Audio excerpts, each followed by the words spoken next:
Well, today we're going to talk about the Sermon on the Mount. As Jesus sat on the hillside that day, he wanted to teach his followers one simple thing: how to be in relationship with each other. Now, the Beatitudes, as we discovered last week, constitute an ethical mandate. And the Sermon on the Mount seeks to put that ethical mandate into action. An ethical mandate that challenges us to begin to move towards wholeness. Wholeness for ourselves, for others, and for our suffering planet. In other words, how to be in relationship with ourselves, with others, and our suffering planet. I invite you to hear now one of the ways Jesus challenges us to live into this.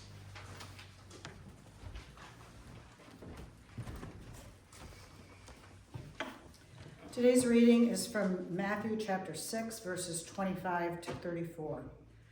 Therefore, I say to you, don't worry about your life, what you'll eat or what you'll drink, or about your body, what you'll wear. Isn't life more than food and the body more than clothes? Look at the birds in the sky. They don't sow seed or harvest grain or gather crops into barns. God feeds them. Aren't you worth much more than they are? Who among you, by worrying, can add a single moment to your life? And why do you worry about clothes? Notice how the lilies in the field grow. They don't wear themselves out with work, and they don't spin cloth. But I say to you that even Solomon, in all of his splendor, wasn't dressed like one of these. If God dresses grass in the field so beautifully, even though it's alive today and tomorrow it's thrown into the furnace, won't God do much more for you, you people of weak faith? Therefore, don't worry and say, what are we going to eat? Or what are we going to drink? Or what are we going to wear? Gentiles long for all these things. God knows that you need them. Instead, desire first and foremost God's realm and God's righteousness, and all these things will be given to you as well. Therefore, stop worrying about tomorrow, because tomorrow will worry about itself. Each day has enough trouble of its own. Thank you.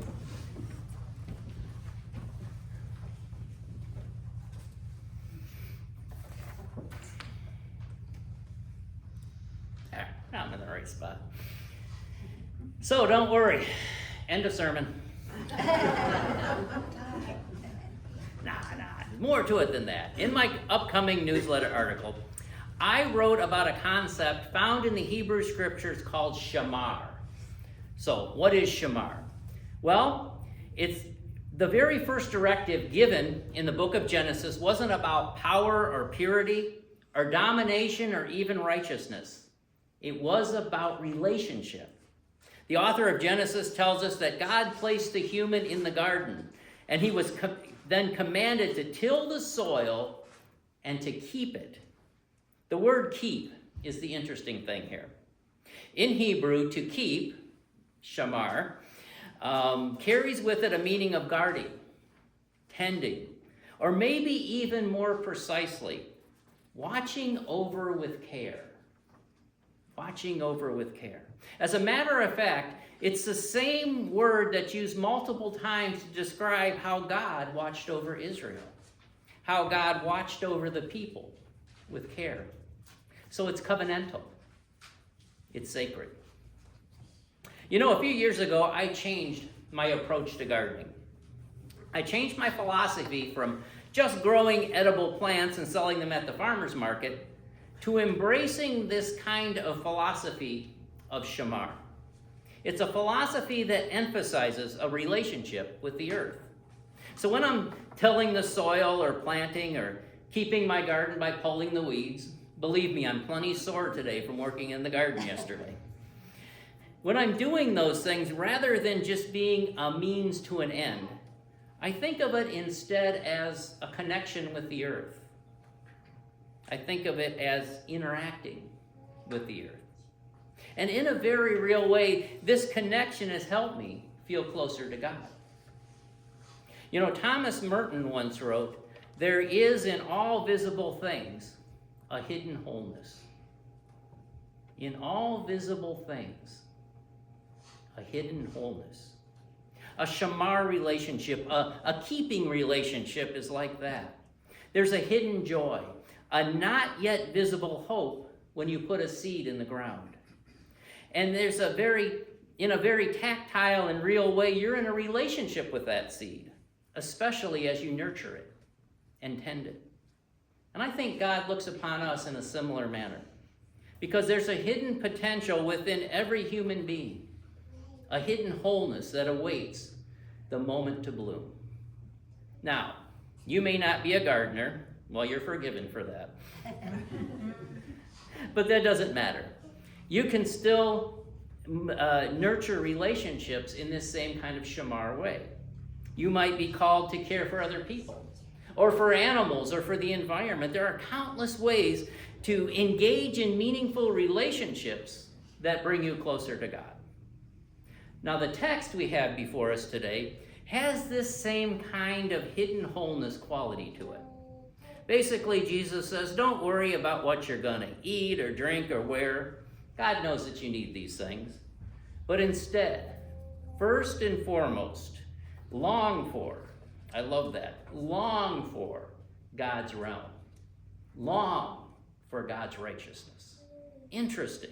In this text, Jesus is basically saying, if you worry about the ordinary stuff of life, you'll miss out on the extraordinary stuff of God.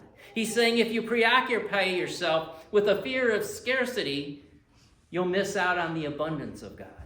In other words, this text is about becoming aware of the presence of God. And it's this deep awareness that leads us to discover this hidden wholeness that's within each of us.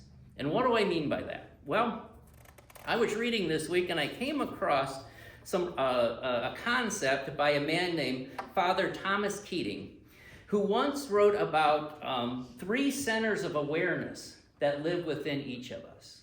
3 centers of awareness. First, he said, there's ordinary awareness. This is the everyday consciousness, the running commentary in our mind. It's what the Buddhists called the monkey mind. It jumps from one thought to the next, checking, comparing, planning, reacting.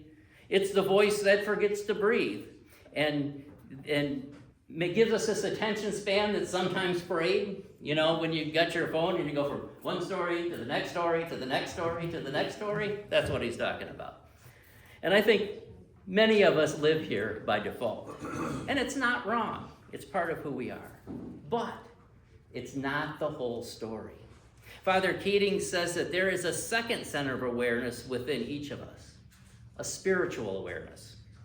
This is the level where we begin to access through prayer, through silence and stillness. It doesn't come through effort so much as letting go of stuff, letting go of all that surface stuff that Jesus was talking about on the hillside that day.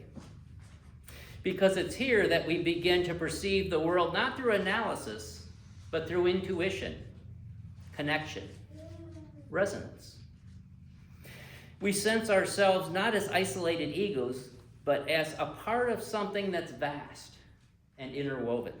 We begin to feel viscerally that we belong and that our life participates in something greater than itself. And then there's the third, divine awareness. Not a place we command, but a gift that we receive. This is the place where God dwells in the soul, and the soul dwells in God. It's not often dramatic. It's not a feeling of chance. Instead, it's a stillness so complete that it feels like you're being held. You don't enter it through achievement. Only surrender opens this door. And I think it's this divine awareness that Thomas Merton had in mind when he wrote, "There is in all visible things a hidden wholeness." My hope and prayer for each of you this week is that you'll take that time, that moment, that deep breath, and begin to allow that spiritual awareness to come in, which leads us eventually to the divine awareness.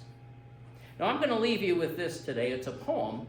It's called Beneath the Surface, and the author is unknown.